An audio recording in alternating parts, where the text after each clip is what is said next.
How dramatically we can change our results is largely a function of imagination. In 1960, it was a technological impossibility for man to travel into outer space.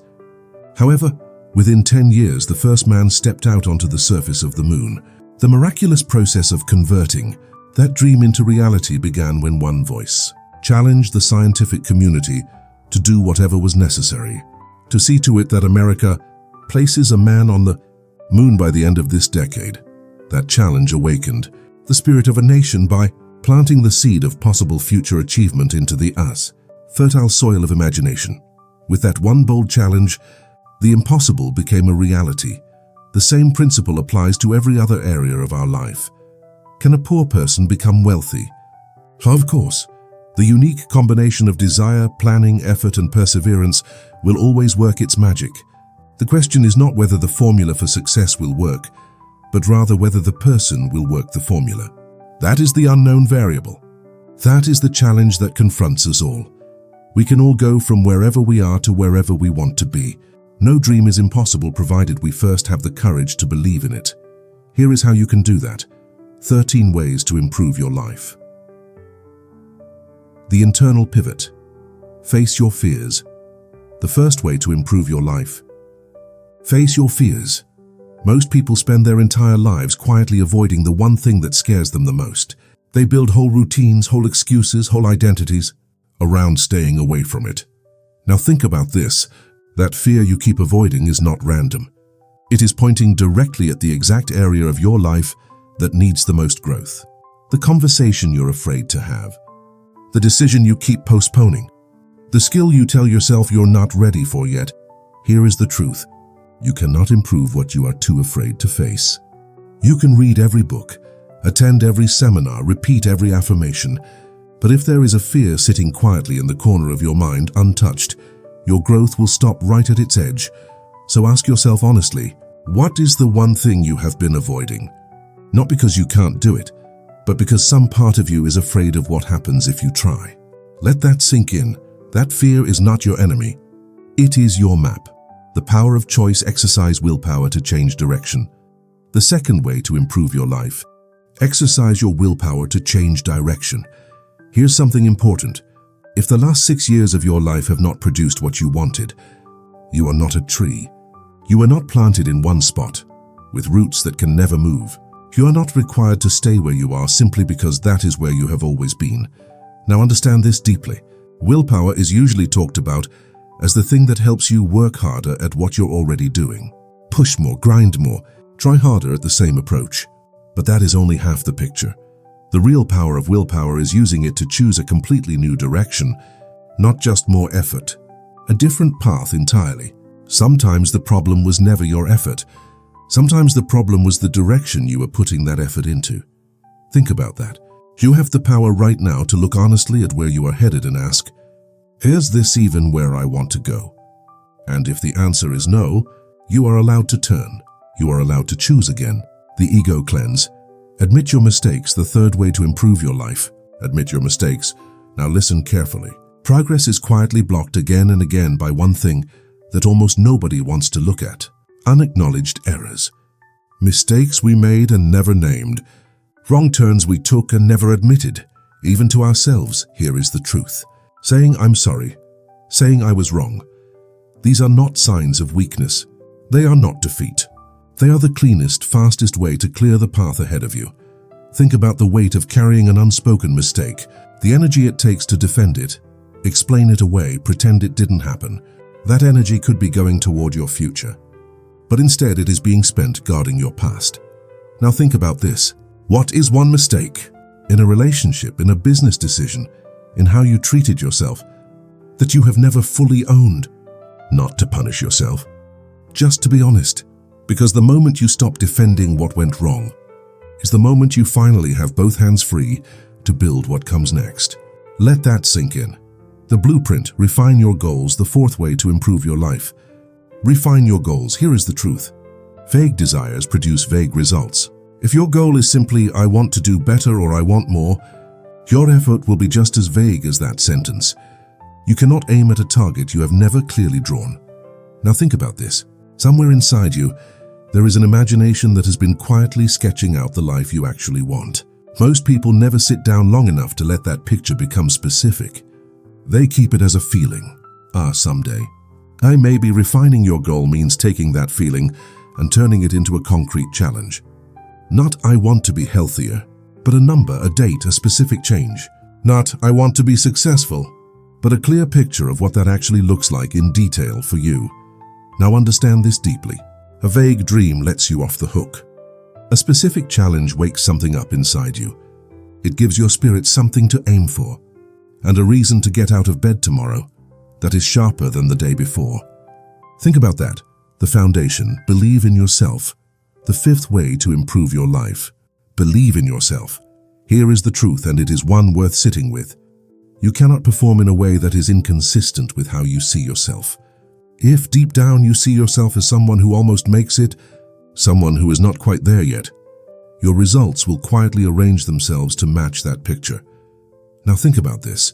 Believing in yourself does not mean pretending you are perfect. It does not mean ignoring your weaknesses or convincing yourself you have already arrived. That is not belief. That is denial. Real belief is simpler and harder. It is having the courage to believe the dream is possible before any evidence has arrived to prove it, before the results show up, before anyone else can see what you see. Here's something important. Every person who ever built something meaningful had to believe in it first, while it was still invisible to everyone else. The evidence came later. The belief came first. So ask yourself, are you waiting for proof before you'll believe? Or are you willing to believe first and let the proof catch up? Let that sink in. The intellectual quest. Ask for wisdom, the sixth way to improve your life. Ask for wisdom. Now listen carefully. There is a quiet kind of pride that convinces people to handle everything alone, to never ask, to figure it all out through sheer effort, as if needing help was some kind of failure. Here is the truth. Stop trying to muscle your way through every problem. Strength and effort have their place, but they are not the same thing as wisdom. You can push against a locked door with everything you have and still go nowhere. Or you can ask someone who already knows where the key is. Rohn taught that wisdom is the alchemy that transforms ordinary effort into extraordinary results. The same hour of work, guided by wisdom, can produce 10 times what it would produce alone. Now think about this. Who in your life, through a book, a mentor, a conversation, has already walked the road you are trying to walk? Asking is not weakness. Asking is one of the most efficient forms of progress there is. There is no shame in asking for wisdom. There is only a quiet, slow shame in staying stuck out of pride. Think about that. The resource audit. Conserve your time. The seventh way to improve your life. Conserve your time. Here is the truth. Time is more valuable than money. Money, when it's gone, can be made again. Time, once it's gone, never comes back. Not 1 hour of it. Now think about this. If you are someone who has said, I tried everything, here is a harder, more honest question. How much of that everything was actually focused, productive time? And how much of it was simply motion? Busy, tiring, but not actually moving you anywhere. Scrolling that turned into an hour. Conversations that drained you and gave nothing back. Tasks that felt like work but led nowhere. None of it was nothing, but very little of it was an investment. Now understand this deeply. This is not about punishing yourself for how you've spent your time so far. It's about finally seeing it clearly, because once you can see where your time has actually been going, you can start to protect it. Conserving your time means treating every hour like something precious, because it is. Let that sink in. The strategic shift, invest your time. The eighth way to improve your life. Invest your time. Now think about this. Once you've learned to conserve your time, the next step is to do something with it. Don't just spend your hours, invest them. Here is the truth. Every hour you have is a seed. You can let it fall on hard ground where it does nothing, or you can plant it deliberately in soil that will actually grow something. The hour itself doesn't change. What changes is what you do with it. This is the difference between labor and skillful labor. Labor is effort. Skillful labor is effort pointed at a future harvest. 1 hour spent learning a skill that compounds over years is not the same as 1 hour spent on something that disappears the moment it's done. Now, listen carefully. You don't need more hours in your day. Almost no one does. What you need is to start asking, before you give an hour away. Is this a seed I'm planting or a moment I'm just spending? Small shifts here, repeated daily, become the difference between a life that accumulates and a life that just passes by. Think about that. The emotional engine. Live with intensity, the 9th way to improve your life. Live with intensity. Here is the truth. Half-hearted effort produces half-hearted results. Every time. There is no exception to this, no matter how good your strategy is, no matter how clear your goals are. Now think about this. You can have the right goal, the right direction, the right plan, and still go nowhere, simply because you are doing it with one foot in and one foot out. Showing up but not fully. Trying but holding something back, just in case it doesn't work. Just in case you get hurt. Rohn talked about putting everything you've got into everything you do. Now understand this deeply. That does not mean frantic. It does not mean rushed or forced or burning yourself out in a single week. The steady sage does not believe in chaos. It means full presence, full effort. Whatever you are doing it completely, instead of doing 5 things at 60%. Intensity, applied with steadiness, is what breaks through the plateau that has been holding you in place. Not more hours, more presence in the hours you already have. Let that sink in. The moral compass, integrity. The 10th way to improve your life is integrity. Now listen carefully. Success without character does not last. It might look impressive for a while from the outside, but underneath it is unstable. A structure with no foundation. Here is the truth. Doing the right thing, especially when no one is watching, especially when it costs you something, is not just a moral suggestion. It is a practical strategy. It is one of the most overlooked tools for long-term growth that exists. Think about it this way. Every shortcut you take when no one's watching becomes a crack. Small at first, invisible, but cracks don't stay small forever. Eventually, they show up exactly where you can least afford them. Now think about this. Integrity is not about being perfect. It's about being the same person whether you're seen or unseen. The same person in private as you are in public.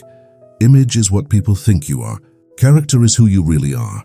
And in the long run, character is the only one of the two that actually holds anything up. Think about that. The daily grind. Discipline. The 11th way to improve your life. Discipline. And this might be the most important one on this list. Here is the truth, and it is Rohn's most famous line. Success is a few simple disciplines practiced every day. Not complicated, not extreme. Just a few. Done consistently day after day without exception. Now think about this. If you said I tried everything and nothing worked, it is very likely that the disciplines were either the wrong ones for your goal, or they were the right ones but they weren't practiced daily. A discipline you do for 3 days and abandon is not a discipline. It's a mood. Discipline is the bridge between goals and accomplishment, not motivation, not inspiration. Discipline. The bridge is built one plank at a time, one day at a time, often when you don't feel like building anything at all. Now understand this deeply. You don't need 10 new disciplines. You need 1 or 2, small enough to actually do every single day and important enough to actually move your life. Pick one, do it today, then do it again tomorrow. Let that sink in. The warrior spirit, fight for what's right. The 12th way to improve your life. Fight for what's right. Now listen carefully. Improvement is not passive. It requires defending something. Your values, your time, your standards. And defending something means at times you have to fight for it. Here is the truth. Picture a field. If you plant something good in that field, and then walk away and never return, it doesn't stay empty. Weeds grow, distractions creep in. Negativity takes root. Poor influences spread quietly until they've taken over the whole field. This is what happens to a life that isn't defended. It's not that bad things are planted on purpose. It's that nothing was done to stop them from growing. Now think about this. Fighting for what's right doesn't always mean a loud confrontation. Sometimes it means saying no to something comfortable, walking away from people who pull you backward, protecting your mornings, your goals, your peace, even when it's inconvenient. The greatest battle you will ever fight is not against other people. It is the daily fight to keep the weeds out of your own field. Think about that. The ultimate vision, build a legacy. The 13th and final way to improve your life. Build a legacy. Here is the truth. Most people spend their entire lives asking the same question. What can I get? More money? More comfort? More recognition? And there is nothing wrong with wanting those things. But now think about this. There is a different question, a quieter one, but a far more powerful one. What can I leave? What will still be standing, still helping someone, still mattering? After you're gone from the room, the company, the conversation, or this life entirely. Now understand this deeply. Shifting your focus toward legacy does not just change your future. It changes today. It changes how you treat people, how you work, how you spend your time right now. Because suddenly today is no longer just about getting through it. Today becomes part of something larger. Living for a legacy gives you a reason to keep going when things get hard. A reason bigger than your mood, bigger than your tiredness, bigger than any one bad day. 13 ways, 13 doors, and now you've stood in front of every single one of them. Let that sink in.